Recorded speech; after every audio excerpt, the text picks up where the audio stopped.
The first time I noticed something unusual about David was last summer. I had just moved into the neighborhood after my divorce. It wasn't a bitter split, but it left me feeling lonely. The house I bought was perfect for a fresh start, modest with a beautiful garden in the back. David lived next door. He was in his late 30s, married to a lovely woman named Ellen. They had 2 young children who always played in their yard.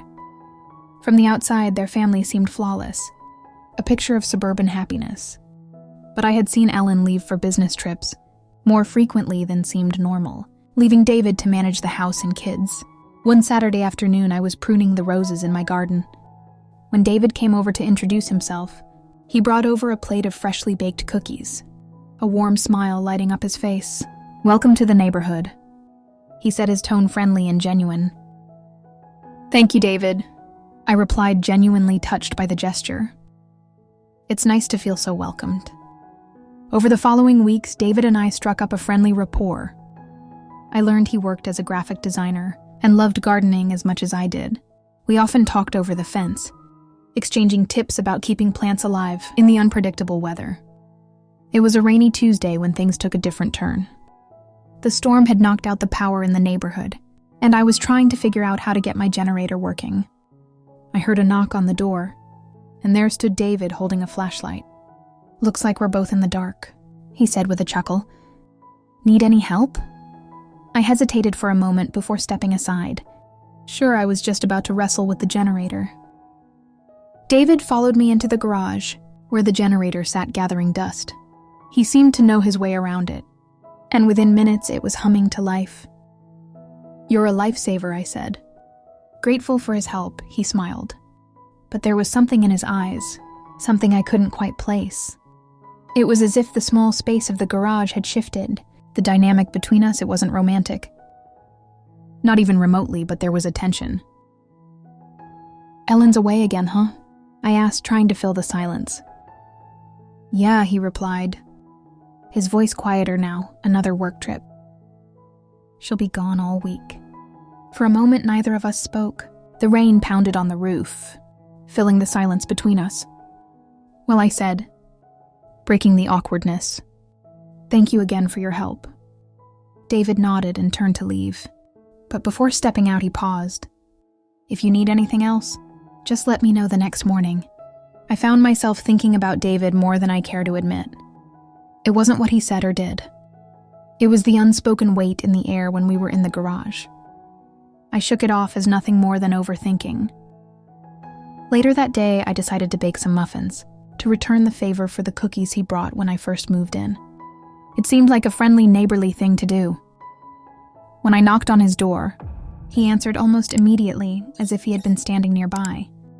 He wore a casual shirt and jeans, and his hair was slightly disheveled, probably from a day spent at home with his kids. "Hey, this is a nice surprise," he said, stepping aside to let me in. The house was surprisingly quiet. "Where are the kids?" I asked, setting the tray of muffins on the kitchen counter. "There with my mother-in-law for the day," David replied. "She likes to take them out whenever Ellen's away.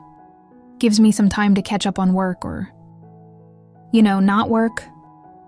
He laughed, though it sounded a bit forced. I nodded, feeling a bit self-conscious. I wasn't sure why I felt nervous. This was just a neighborly visit, yet something about the quiet house and the way David seemed unusually relaxed unsettled me. "I hope you like blueberry muffins," I said, trying to shift the energy. "Are you kidding? I love them," he said, grabbing one off the tray. He took a bite and gave a dramatic sigh of approval. "These are amazing. Ellen's baking isn't even close to this." I laughed. "Don't tell her you said that." We sat down at the kitchen table, chatting about small things. His work, my plans for the garden. The storm from the night before. David seemed at ease, but every now and then, his gaze lingered a little longer than usual. "Ellen and I used to talk about starting a vegetable garden," he said out of nowhere. "But she's always so busy. Sometimes it feels like he trailed off," shaking his head as if to dismiss the thought. "Feels like what?" I asked gently. David hesitated. "Like I'm always the one holding everything together," he admitted. Don't get me wrong, I love her. But it's exhausting sometimes, you know? I didn't know what to say. His words felt heavy, almost like a confession. I wasn't sure if it was appropriate for me to listen to this, but at the same time, I didn't want to leave him feeling unheard. I get it, I said finally. Relationships can be complicated. David looked at me, then his expression soft but searching. Yeah, he said quietly. They really can be. The moment stretched, and I felt the air shift again. Just like it had in the garage. I stood up abruptly, breaking the spell. I should get going, I said, forcing a smile. I've got some errands to run. David stood as well, walking me to the door. Thanks for the muffins, he said. And for listening, I nodded. Unsure of what to say, as I stepped outside, I felt the cool breeze on my face and let out a breath. I hadn't realized I was holding. The days that followed felt oddly charged. Every time I went into my garden, I found myself glancing toward David's house, half expecting to see him there. When I didn't, I felt a strange mix of relief and disappointment. It wasn't until Thursday evening that I saw him again. I was watering the plants when I noticed him standing by the fence, a beer in hand. Hey. He called out, got a minute? I hesitated before nodding sure. David walked over, leaning on the fence. I hope I didn't make things weird the other day, he said, looking genuinely apologetic. I guess I was just feeling off. It's fine, I said quickly. We all have moments like that.